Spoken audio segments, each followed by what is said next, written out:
bamukubye, they got them, car accident, this happened, like really hardcore bad stuff happening. And that's what people's minds are used to. That's what gets the numbers and the views. There's lots of such stories locally.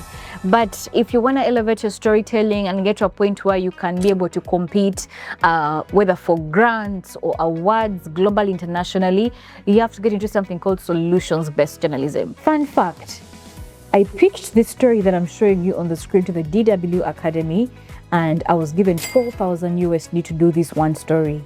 And the only reason I was given that money and chosen from the multitudes of applications that must have come through is because my story was different, because it had a solution. Solutions-based journalism is the one whereby you do not shy away from the problem. You're not trying to hide the problem. You're not running away from the problem. You highlight the problem, but then find some light, some glimpse of hope. Who is doing something about it and what are they doing something about it? So in this video, I want to break down for you the structure of a solution-based story.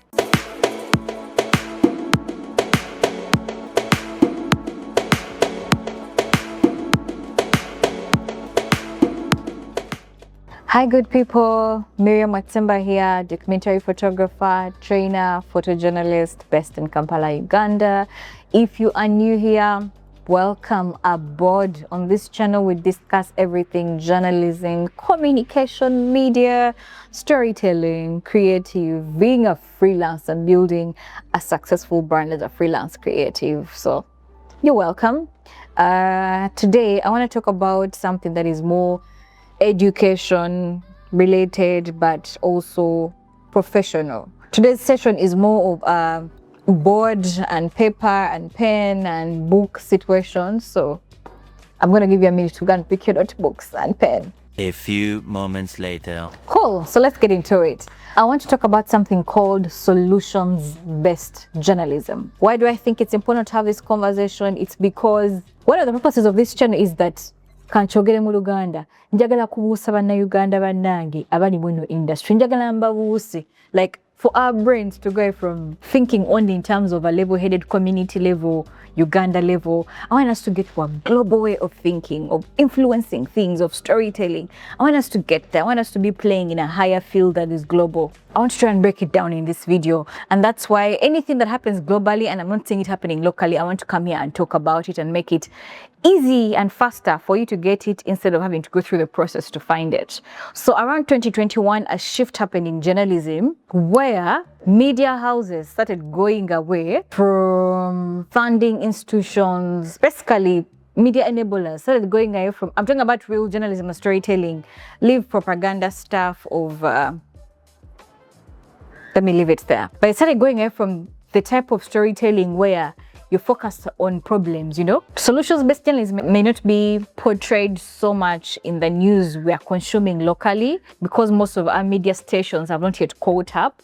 Some are doing a really good job. I've seen some really good solutions-based pieces on NTV, on NBS, but I think because majorly people are used to that news of man eats dog, you know, bamuse, bamukubye, they got them, car accident, this happened, like really hardcore bad stuff happening. And that's what people's minds are used to. That's what gets the numbers and the views. There's lots of such stories locally. But if you want to elevate your storytelling and get to a point where you can be able to compete, whether for grants or awards globally, internationally, you have to get into something called solutions-based journalism.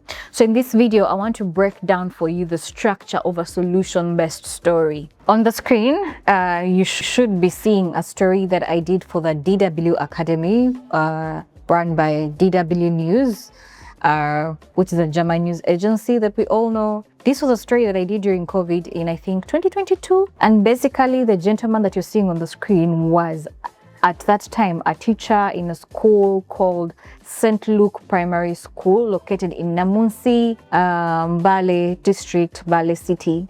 And this was during lockdown. If all you remember, most actually schools were closed, were also under lockdown in Uganda. Children were not going to school, were staying at home because the whole world was under lockdown. This gentleman, because in his community, There's lots of child marriages, teenage pregnancy situations. He knew that girls going to school is what kept them safe. As long as their minds were occupied with the next exam, the next test, with schoolwork, they were able to focus on just that and have less time to indulge in different things. So what he did is he opened up his home to all the girls in his neighborhood. He provided breakfast, from food from his garden and whatever, and he used to do like an entire school day, but from his home. So they'd come in the morning and study, and then he had to find a way of teaching them all subjects. So he would open up in the morning, they come and study, and then at break time, provide some little snacks and tea for these guys to take, and then go into another session and he'll give them tests and mark their books. So he was continuing to run a class situation, but during lockdown from his compound at home. As you can see, his house is full of all these kids in the morning and they're having tea, because this is what used to happen. Here is someone who is doing something very small in a remote way, but his solution is contributing to solving a problem that is not just national, it is global. The whole world was under lockdown. Kids were not going to school all over the world, and this man is solving two problems at once. Actually, like three. He's giving hope that education can continue. He's protecting girls in his community from early marriages and teenage pregnancies. He's also solving a literacy issue because he's actually providing an education to these girls. So you see that there's things that happen in your community that are very small, but they're actually solutions to a problem. So this is how a normal journalist that is not aware of solutions-based journalism would report this story. They would go to the field and take pictures, let's say, or capture videos of a closed school and say, yeah, the lockdown is happening, schools in Uganda are closed. It's what has been on the news for the last 8 months, the last 6 months. Everyone is seeing that. People are looking for hope, and everyone is seeing how schools are closed, how hospitals are flooded. That's what all the people are seeing. Solutions-based journalism is the one whereby you do not shy away from the problem. You're not trying to hide the problem. You're not running away from the problem. You highlight the problem, but then find some light, some glimpse of hope. Who is doing something about it, and what are they doing something about it? So show us the solution. After you show us the solution, at the end of, so if it was a story, it would look something like this. We'd have the introduction, we'd have the body, and the conclusion. So in the introduction, this is your introduction. You would have things like the setting, where is your story taking place from. You would have things like, so setting of course includes location plus time. You would have things like the where is answered in the setting. This is the when.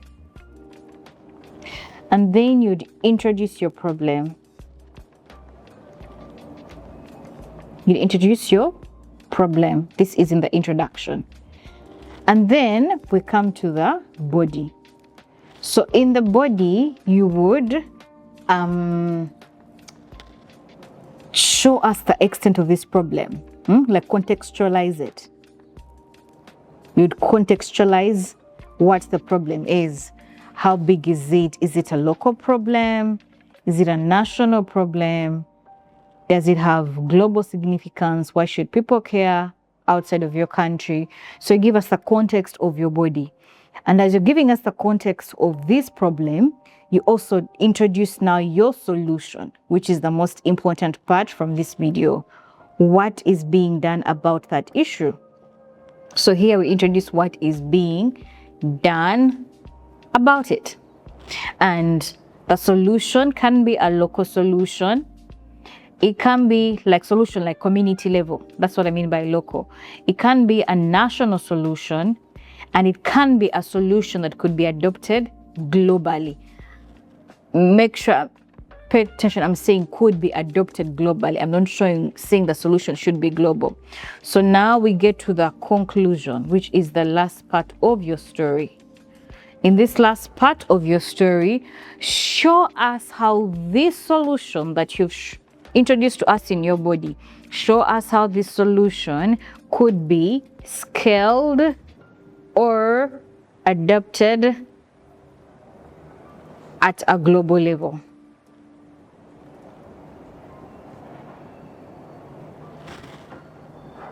Exactly like this. So sometimes you might introduce your solution somewhere in the beginning, but I'm giving you this template as a proper beginner's template for you to get the gist of it. So, for example, in the story that I shared with you earlier, the one that I did for the DW Academy, the one that is showing on your screens right now, in that story, there was a global pandemic that was happening. That was the problem in my story. And in the introduction, I introduced this global pandemic that everyone is talking about. It is a global concern, a global challenge. The problem is there. All the news outlets are reporting about it, right? And then I go to a local community and I find someone who's doing something about it. And whatever they're doing about it seems so small compared to how big this problem is. But then right there is a solution. So pick the solution and make sure that when you're reporting about a problem, you also highlight the solution. And then after highlighting the solution, show us in the end of your story how that solution can be adapted nationally, globally, to solve this pandemic that is happening or this global issue that is happening. And usually when there is a global problem, it's affecting more than just one thing. For example, COVID was affecting health, education. It had an issue with gender because I think we had the highest statistics of girls getting pregnant as teenagers because of the lockdown. So you find that one problem affects so many things, and in identifying that one solution in your community, you actually might be shooting several birds with one stone. So to conclude this for you and summarize it for you in a nice way that you won't forget it, I want you to ask yourself these questions. I wrote them down here for you. Number one, what is the issue in your community? Start with your community. Number two, how does it affect the national development plan or goals of your country? Each year, Uganda has a new national development plan. Read through it, see what goals you're having that year. How does that issue in your community affect that national development plan? And then, how does that issue that is happening in your community affect any of the sustainable development goals, which are the 17 SDGs. Usually the NDP, which is the National Development Plan, comes from the SDGs. So how is that local issue affecting any of the SDGs? Which SDGs are they? Identify them. Most likely they're about 2 or 3 SDGs. For example, in the case of COVID, the SDG about health, about equality in terms of gender, the SDG about education, social well-being, all those are being affected. You see how many SDGs you're addressing in one local solution. And then thirdly, what is being done about that issue in your community? What is being done about it locally? The solution could come from a child, like a child who's going to school. And then finally, can that solution be adapted globally? So the next time you want to pitch for a story to your editor or to a global media audience, or to make even just your own YouTube documentary stories or documentary videos, you can adopt this in your content creation. I promise you it's going to take your videos to a higher notch professionally. Fun fact, I pitched this story that I'm showing you on the screen to the DW Academy, and I was given 4,000 USD to do this one story. And the only reason I was given that money and chosen from the multitudes of applications that must have come through is because my story was different, because it had a solution. So solution-based journalism is a thing now. It's going to continue being a thing, and there's a lot of funding, education, resources that are being directed towards it.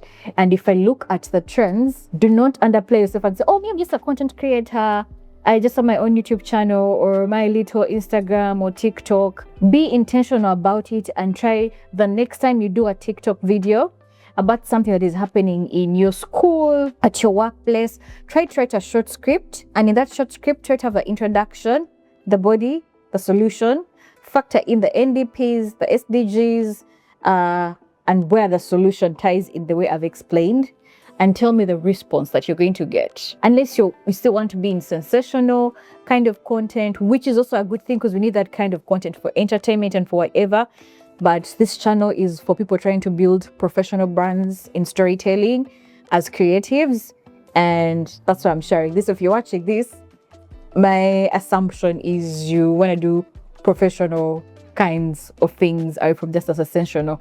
You can do sensational content and still be professional, but the line is thin. My videos, as usual, shot at the Empik Studios, beautiful space, hosting me today. And if you do not have the right headshot on your LinkedIn profile as a professional, you should be running to Empik Studios right now. Yeah, that's it, and see you next time. Love you. Bye.